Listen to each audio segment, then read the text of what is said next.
সবাইকে আমার আন্তরিক প্রণাম। আজকের দিনটা প্রত্যেক দিনেই একটা নতুন অঙ্গীকার নিয়ে, নতুন আশাবাদকে নিয়ে আমার চোখের সামনে দাঁড়ায় সূর্য উদয়ের সঙ্গে সঙ্গে। কারণ এই দিনটা আজকে চলে যাবে, এই সূর্যোদয়টা আর নতুন সূর্যোদয় হবে, আজকে সূর্যোদয়টা আর কখনো দেখব না। সেজন্য এই দিনটা আর কখনো আসবে না। এই যে আমরা এখানে এসেছি, আপনারা বসে আছে, আমরা নতুন বন্ধুত্বর একটা বাতাবরণ সৃষ্টি হচ্ছে এখানে, নাটকের বাতাবরণ, যেখানে নাম দেওয়া হয়েছে দ্বিতীয় নতি বিনোদিনী আন্তর্জাতিক নাট উৎসব বা নাট মহোৎসব। কারণ জীবন নিয়ে কাজ করছি আমরা, জীবনকে কুড়িয়ে, জীবনকে উঁকি মেরে দেখার চেষ্টা করছি। জীবন খুঁজে যাচ্ছি আমরা সব দিনই। এই জীবনে কোন ধ্বংসর কথা থাকে না, কেবল সৃষ্টির কথাই থাকে। আমি বাংলা বলতে চেষ্টা করছি আর কি, অভ্যেস নেই, তবু চেষ্টা করছি। কারণ এখানে এই পরিবেশ, রবীন্দ্রনাথ ঠাকুরের এই শান্তিনিকেতন, জীবনে প্রথম আসা।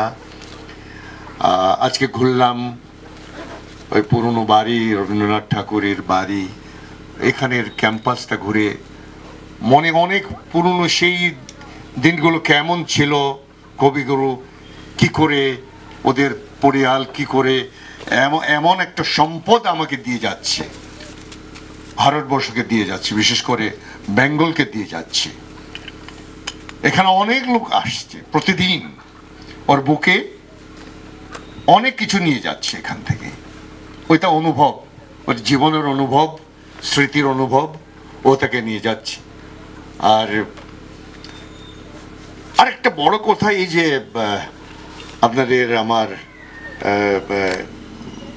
বললেন, যারা বিভাস বললেন আমাদেরকে প্রাণ শক্তি দেয়, দিদি বা আমার সিস্টার যা বলছে যে নাটকটা ইটস এ লিভিং আর্ট। সিনেমাটা, আমি অনেক সিনেমা করছি, কিন্তু সিনেমার সঙ্গে আন্তরিকতা এখনো আমার পাশাপাশি নেই। সবসময় নাটকে আছে, কথাবার্তা আছে। ওই যে ইলেকট্রনিক, এই টেকনিক্যাল, এইগুলো আমাদের থেকে অনেক দূরে চলে যায়। সেই জন্য ফিল্মটা, যদি জীবনে অনেক ছবি করছি, আমার প্রথম পরিচয় নাটক, stage is our first love. কক মম যখন অ আ ক খ যেমন করে শেখা হয়েছে, নাটকের খোঁজটাও, নাটকের চলাটাও সেরকমই সৃষ্টি হচ্ছে। আর আজকের এই দিনটাও মনে করে আমরা কিছুই, খুব কম একটা কিছু শিখেছি, খুব কম একটা অভিজ্ঞতা হয়েছে, শেখার অনেক রয়েছে। একটা সাগরের মতন, কেবল সাগরের কাছে দাঁড়িয়ে ওই জলটাকে একটু হাঁটে নাড়াচাড়া করছি। ওই যে ফিলিংসটা, নাটকের সেই ফিলটা, অনুভবটা, ওটা এতই জীবন্ত আর খুব ভালো। এই নাটক দেখার, এই যারা এসে আমাদের সামনে বসে থাকে, আমাদের দর্শক, ওরা আমাদের প্রাণ শক্তি। যেমন এই পৃথিবীতে এখন আমি বলি যে নাটকের পরিয়ালটা সবচেয়ে বড় পরিয়াল আমাদের জন্য। যে সমস্ত পৃথিবীতে আমার একটা পরিয়াল আছে, পরিবার আছে, সেটা নাটকের পরিয়াল। ফিল্মে সে কথাটা আমি বলতে পারি না, কিন্তু নাটকে যারা দিদি বললেন যে এই যে রিহার্সালের সময়, এই প্র্যাকটিসের সময় কত দিন বেরিয়ে যায়, সকাল থেকে রাত, ঘন্টার পরে ঘন্টা, মিনিট পরে মিনিট, ওখানে সবাই এত কাছে চলে আসছে, একটা পরিয়াল। এই পারিবারিক সম্পর্কটা থেকে যায়, পুরো জীবনে থেকে যায়। আমিও যেদিন নাটক শুরু করছিলাম ছোটবেলায়, সেই পরিয়ালটা এখনো আমার স্মৃতিতে, এখনো আমি মনে করলে সেই পরিয়ালটা, সেই আমাদের জ্যেষ্ঠজন যারা আমাকে নাটক শিখিয়েছিল, এই হাতে ধরে, হাতে খেয়েছে, কেমন করে হাঁটতে হয় স্টেজে, কেমন করে কথা বলতে শিখিয়েছিল, ওদের চেহারা এখনো জল জল পটপট আমার মনে, অতটুকুই আছে। কিন্তু ছবির অনেক ডাইরেক্টর, অনেক আর্টিস্ট চট করে মনের ওই রিফ্লেকশনে আসে না, প্রতিবিম্বিত হয় না। কেন? ইটস এ লিভিং আর্ট, জীবন্ত কলা। ওটাকে নিয়ে আমরা এখনো চলছি। আর আমি এটাই জানি নাটকটা একটা প্রচণ্ড ডিসিপ্লিন দরকার। আমার একটা ফিলোসফি, আমি সবখানেই বলি, সব জায়গাতে বলি, আমার ওয়ার্কশপের ছেলে মেয়েদেরকে এটাই বলি যে নাটক যারা করে, যারা সৃষ্টিতে লেগে থাকে, যারা কবিতা করে, যারা চিত্র আঁকে, ওদের জীবনে ডিসিপ্লিনটা সবচেয়ে বড় দরকার। একটা ইনডিসিপ্লিন লাইফ, নিয়মের কোনো নিয়মানুবর্তিতা নেই, যেখানে যাই সেখানে কাটি, শুয়ে পড়ি, যেখানে জিপায় তাকে খাই, ওটা কিন্তু নয়। এটা একটা হেলদি একটা প্রফেশন, হেলদি একটা প্র্যাকটিস। হেলদি প্র্যাকটিসের জন্য আমরা সবসময় হেলদি থাকাটা অত্যন্ত দরকার। সেই জন্য আমার কাছে স্বাস্থ্য, হেলথ কাম ফার্স্ট, তারপরে বাকি কথাগুলো। কি করে জীবনটা, নাটকের আর্টিস্টরা কি করে জীবনটা চলা দরকার, কি করে খান পান সব জায়গাতে, কতটুকু রেস্ট নেওয়ার দরকার, একটা ডিসিপ্লিন সব জায়গাতে, কথাবার্তা বলতে, যাতে নাটক যারা করে ওদেরকে দেখলে রাস্তার লোকজন বলবে, এই দেখো দেখো ও নাটক করে, নাটক। এমন নয় এই ওরা গেছে দেখো ওরা নাটক ফাটক করতে থাকে। নাটক ফাটক বা নাটক সাটক নয়, নাটক করি আমরা, নাটক করি আমরা, জীবন নিয়ে চর্চা করি।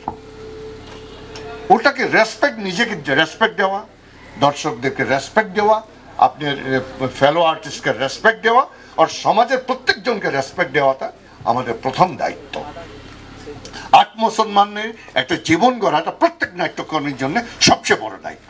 আত্মসম্মান, আত্মসম্মান, আত্মসম্মানে একটুকু যাতে কখনো ওই ওটা ধ্বংস করাতে না দেওয়াটাই ভালো।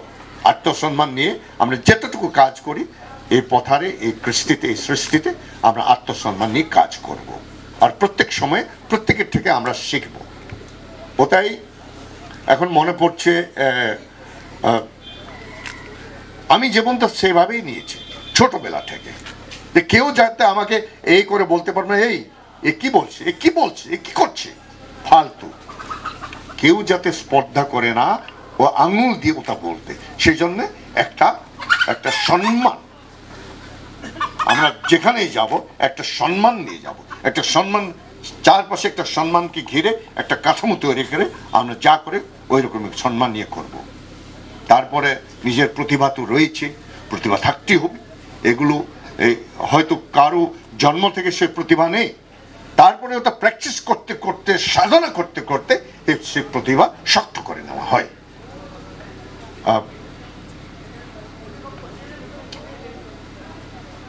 একটা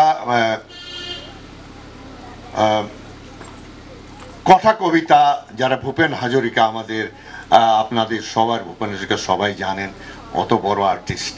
আর বাংলাদেশের ভূপেনদা সবার প্রাণে প্রাণে। ভূপেনদার একটা কবিতা, কথা কবিতা মনে পড়ছে, একটা ছবিতে ছিল, লটি ঘটি বলে একটা ছবি, আমার ওটা খুব ভালো লাগে। ওটা কবি, অর্থাৎ সে কবি যা লিখছে, সে প্রকৃতি থেকে, প্রকৃতির চেয়ে অনেক কিছু চাইছে। কি চাইছে?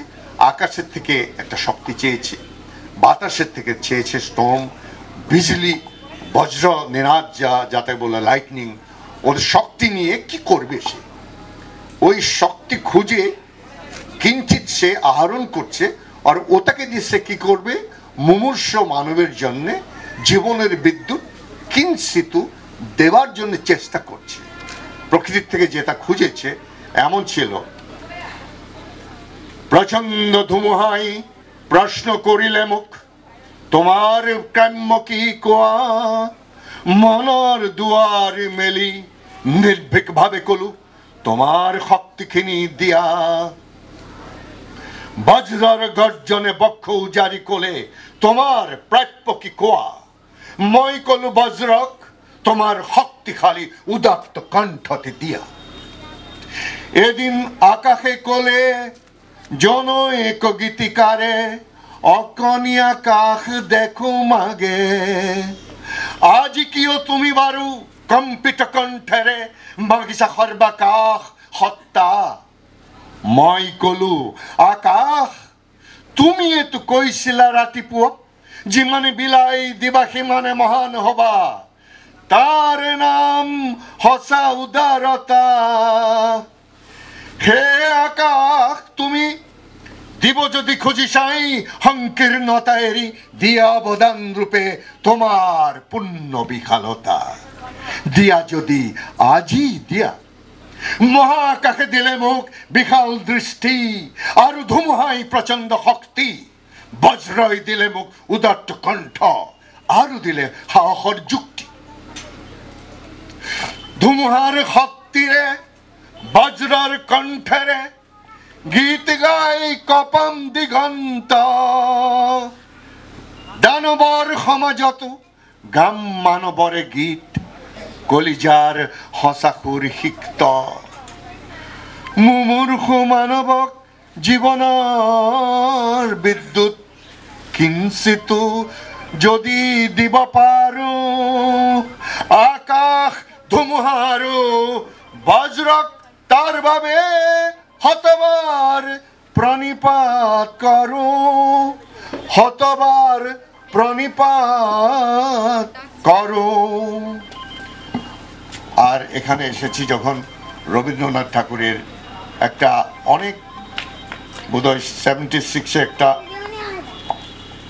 একটা রেডিও নাট করছিলাম আলী হায়দর রাইটার ওখানে একটা রবীন্দ্রনাথের একটা ছোট কবিতা ছিল আমার যে সোমেন বলে আমার যেটা ক্যারেক্টার ওই ক্যারেক্টার সেটা রেডিওতে ওই নাটকে ওটা বলতে তখন বলেছিলাম আমার মনে আছে ওই কবিতাটার নাম ছিল স্মৃতি হিরেন ভট্টাচার্য কবির বাংলাতে চেষ্টা করছি ও মনে পড়ছে ওই দেহ পানে চেয়ে পরে মোর মনে যেন কত শতপূর্ব জন্মের স্মৃতি সহস্র হারানো সূক্ষ্ম আছে ও নয়নে জন্ম জন্মান্তের যেন বসন্তের গীতি যেন গো আমারে তুমি আত্মবিস্মরণ অনন্তকালের মোর সূক্ষ্ম দুঃখ শোক কত নব জগতের কুসুম কানন কত নব আকাশের চাঁদের আলো কত দিবসের তুমি বিরহের ব্যথা কত রজনীর তুমি প্রণয়ের লাজ সেই হাসি সেই অশ্রু সেই সব কথা মধুর মূরতি ধরি দেখা দিলে আজ জীবন নিশীতে যেন তাই নিশিদিন জীবন সুদূরে যেন হতেছে বিলীন আপনাদের সবাইকে আমার আবার ইয়া ভরা প্রণিপাত প্রণাম আর আজকের নাটকের যারা শিল্পীরা আছে নাটকের পরিচালক সবাইকে ওর নাটককে যারা প্রোৎসাহিত করছে সবাইকে আমার অভিনন্দন আর আমার শুভেচ্ছা ধন্যবাদ